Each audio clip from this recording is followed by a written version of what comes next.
March 13th, 1962. Lyman Lemnitzer, chairman of the Joint Chiefs of Staff, presents a proposal to Secretary of Defense Robert McNamara, named Operation Northwoods. The document proposed staging terrorist attacks in and around Guantanamo Bay to provide a pretext for military intervention in Cuba. The plans included starting rumors about Cuba using clandestine radio, landing friendly Cubans inside the base to stage attacks, starting riots at the main gate, blowing up ammunition inside the base, starting fires, sabotaging aircraft and ships on the base, bombing the base with mortar shells, sinking a ship outside the entrance, staging funerals for mock victims, staging a terror campaign in Miami, Florida, and Washington, D.C., and finally, destroying a drone aircraft over Cuban waters. The passengers, federal agents in reality, would allegedly be college students on vacation. A plane at Eglin Air Force Base would be painted and numbered as a duplicate of a registered civil aircraft belonging to a CIA front in Miami. The duplicate would be substituted for the real plane and loaded with the passengers. The real plane would be converted into a drone. The two planes would rendezvous south of Florida. The passenger-laden plane would land at Eglin Air Force Base to evacuate its passengers and return to its original status. The drone would pick up the scheduled flight plan and, over Cuban waters, transmit a Mayday signal before being blown up by remote control. The plan is rejected by McNamara, and President John F. Kennedy personally removes Lemnitzer as chairman of the Joint Chiefs of Staff.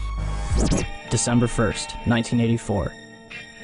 A remote-controlled Boeing 720 takes off from Edwards Air Force Base and is crash-landed by NASA for fuel research. Before its destruction, the plane flew a total of 16 hours and 22 minutes, including 10 takeoffs, 69 approaches, and 13 landings. August 1997. The cover of FEMA's Emergency Response to Terrorism depicts the World Trade Center in crosshairs. February 28, 1998. The Global Hawk, Raytheon's unmanned aircraft vehicle, completes its first flight over Edwards Air Force Base in California, at an altitude of 32,000 feet, cruising altitude for a commercial jetliner. 1999. NORAD begins conducting exercises in which hijacked airliners are flown into the World Trade Center and the Pentagon. June 2000. The Department of Justice releases a terrorism manual with the World Trade Center in crosshairs. September 2000. The Project for a New American Century, a neo-conservative think tank whose members include Dick Cheney, Donald Rumsfeld, Jeb Bush, and Paul Wolfowitz, releases their report, entitled Rebuilding America's Defenses. In it, they declare that the process of transformation, even if it brings revolutionary change, is likely to be a long one, absent some catastrophic and catalyzing event, like a new Pearl Harbor. October 24th, 2000. The Pentagon conducts the first of two training exercises called Moscow, which simulate a Boeing 757 crashing into the building. Charles Burlingame, an ex-Navy F-4 pilot who worked in the Pentagon, participates in this exercise before retiring to take a job at American Airlines, where, less than a year later, his Boeing 757 allegedly crashes into the building. April 2001. NORAD plans an exercise in which a plane is flown into the Pentagon, but is rejected as too unrealistic. June 2001. The Department of Defense initiates new instructions for military intervention in the case of a hijacking. It states that for all non-immediate responses, the Department of Defense must get permission directly from the Secretary of Defense.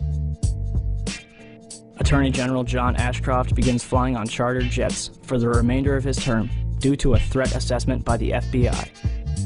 July 4th, 2001. Osama bin Laden, wanted by the United States since 1998, receives medical attention at the American hospital in Dubai, where he is visited by a local chief of the CIA. July 24th, 2001. Larry A. Silverstein, who already owned World Trade Center 7, signs a $3.2 billion 99-year lease on the entire World Trade Center complex 6 weeks before 9/11. Included in the lease is a $3.5 billion insurance policy, specifically covering acts of terrorism. September 6, 2001, 3,150 put options are placed on United Airlines stock. A put option is a bet that a stock will fall. That day, put options were more than 4 times its daily average. Bomb-sniffing dogs are pulled from the World Trade Center, and security guards end 2 weeks of 12-hour shifts. September 7th, 2001, 27,294 put options are placed on Boeing stock, more than 5 times the daily average. September 10th, 2001. 4,516 put options are placed on American Airlines, almost 11 times its daily average. Newsweek reports that a number of top Pentagon brass canceled their flight plans for the next morning. San Francisco Mayor Willie Brown receives a phone call warning him not to fly the next morning. Pacifica Radio later reveals that this phone call came directly from National Security Advisor Condoleezza Rice. And in Pakistan, at a military hospital, all of the urologists are replaced by a special team in order to host their guest of honor, Osama bin Laden, who is carefully escorted inside to be watched carefully and looked after. September 11th, 2001. The National Reconnaissance Office in Chantilly, Virginia, is preparing for an exercise in which a small corporate jet crashes into their building. NORAD is in the middle of a number of military exercises. The first, Vigilant Guardian, is described as an exercise that would pose an imaginary crisis to North American air defense outposts nationwide. The second, Northern Vigilance, moved fighter jets to Canada and Alaska to fight off an imaginary Russian fleet. 3 F-16s from Washington, D.C.'s National Guard at Andrews Air Force Base, 15 miles from the Pentagon, are flown 180 nautical miles away for a training mission in North Carolina. This left 14 fighter jets to protect the entire United States. Hi, Boston Center, Team U. We have a problem here. We have a hijacked aircraft headed towards New York, and we need you guys we need someone to scramble some F-16s or something up there to help us out. Is this real world or exercise? No, this is not an exercise, not a test. Do we want to think about scrambling aircraft? Oh, God, I don't know. That's a decision somebody's going to have to make probably in the next 10 minutes. Everybody just left the room. The first question I have is basically to get... On the morning of September 11th, 2001, 19 men armed with box cutters directed by a man on dialysis in a cave fortress halfway around the world using a satellite phone and a laptop directed the most sophisticated penetration of the most heavily defended airspace in the world, overpowering the passengers and the military combat-trained pilots on 4 commercial aircraft before flying those planes wildly off course for over an hour without being molested by a single fighter interceptor. These 19 hijackers, devout religious fundamentalists who like to drink alcohol, snort cocaine, and live with pink-haired strippers, managed to knock down 3 buildings with 2 planes in New York, while in Washington a pilot who couldn't handle a single-engine Cessna was able to fly a 757 in an 8,000-foot descending 270-degree corkscrew turn to come exactly level with the ground, hitting the Pentagon in the budget analyst office where DoD staffers were working on the mystery of the $2.3 trillion that Defense Secretary Donald Rumsfeld had announced missing from the Pentagon's coffers in a press conference the day before, on September 10th, 2001. Luckily, the news anchors knew who did it within minutes. Osama bin Laden. The pundits knew within hours. Osama bin Laden. The administration knew within the day. Terrorists who committed these acts and those who harbored them. And the evidence literally fell into the FBI's lap. That a hijacker's passport was found blocks from the World Trade Center crash site, if you can believe that. But for some reason, a bunch of crazy conspiracy theorists demanded an investigation into the greatest attack on American soil in history. That investigation was delayed, underfunded, set up to fail, a conflict of interest, and a cover-up from start to finish. It was based on testimony extracted through torture, the records of which were destroyed. It failed to mention the existence of WTC-7, Able Danger, P-TECH, Sibel Edmonds, OBL and the CIA, and the drills of hijacked aircraft being flown into buildings that were being simulated at the precise same time that those events were actually happening. It was lied to by the Pentagon, the CIA, the Bush administration, and as for Bush and Cheney, well, no one knows what they told it because they testified in secret, off the record, not under oath, and behind closed doors.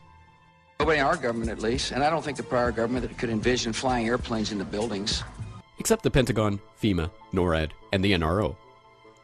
The DIA destroyed 2.5 terabytes of data on Able Danger, but that's okay because it probably wasn't important.